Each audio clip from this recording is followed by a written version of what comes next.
ویسے تو انگلش زبان میں ایک بڑی تعداد سیلف ہیلپ کتابوں کی موجود ہے، مگر آج ہم بات کریں گے سیلف ہیلپ اردو بکس کی، اور اس سلسلے میں نے آپ کے لیے 3 سیلف ہیلپ کتابیں منتخب کی ہیں، اور ان تینوں کتابوں کے رائٹرز بھی پاکستانی ہیں۔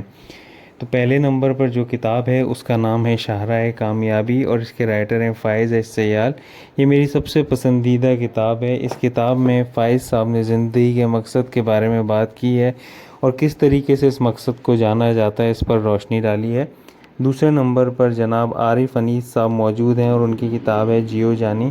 عارف صاحب اس کتاب میں کہتے ہیں کہ اپنی پوشیدہ صلاحیتوں کو کس طرح جان کے آگے بڑھا جائے تاکہ زندگی میں کامیاب ہوا جائے۔ اور تیسرے نمبر پر جو کتاب ہے اس کا نام ہے زندگی مبارک۔ اس کے رائٹر کیسر عباس صاحب ہیں، اور کیسر عباس کہتے ہیں کہ کتاب لکھنے کا مقصد ہے کہ لوگ زندگی کے تحفے کی قدر کرنا سیکھیں۔